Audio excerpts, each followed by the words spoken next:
शिक्षक साथियों नमस्कार। एफएलएन मॉड्यूल 12 बुनियादी स्तर के लिए खिलौना आधारित शिक्षण, इसका प्रश्नोत्तरी देखते हैं जिसमें आपका स्कोर 20 में से 20 रहेगा। तो चलिए प्रश्नोत्तर शुरू करते हैं। खिलौनों का इतिहास कितना पुराना है? इसका सही आंसर है सिंधु घाटी काल।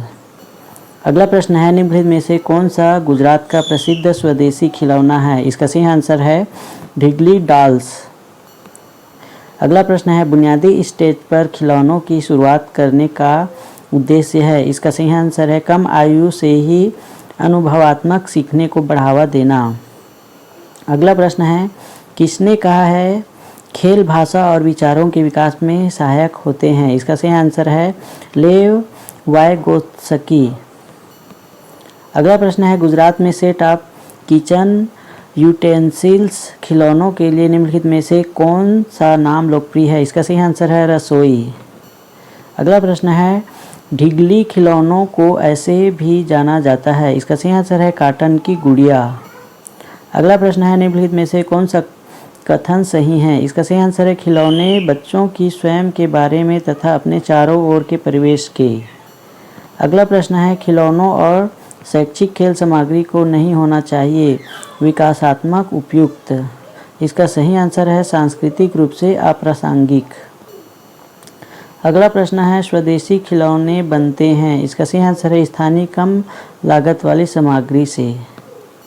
अगला प्रश्न है, DIY की फुल फॉर्म क्या है? इसका सही आंसर है डू इट योरसेल्फ। अगला प्रश्न है, निम्नलिखित में से कौन सा तकनीकी आधारित खेल है?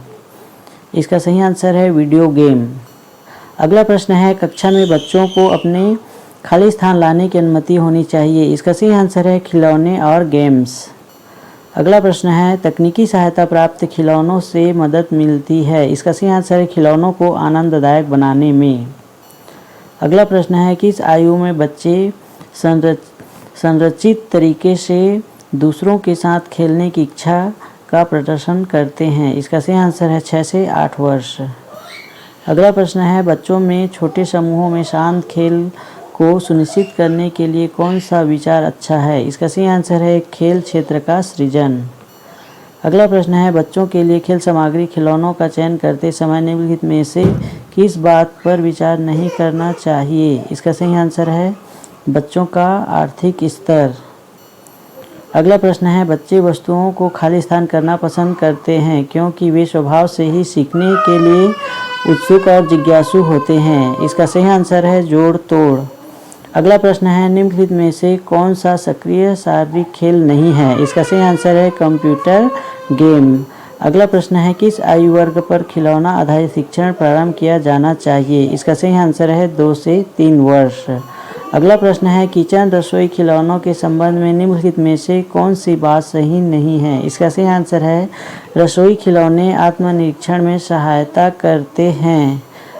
इस प्रकार हमने 20 में से 20 क्वेश्चन अटेंड कर लिए। अब इसको हम सबमिट करके अपना स्कोर देख लेते हैं। यहाँ पर हमारा स्कोर 20 में से 20 है। अगर वीडियो अच्छी लगी है तो वीडियो को लाइक कर दीजिए, चैनल को सब्सक्राइब कर दीजिए ताकि ऐसी नॉलेज भरी वीडियो आपको मिलता रहे। धन्यवाद।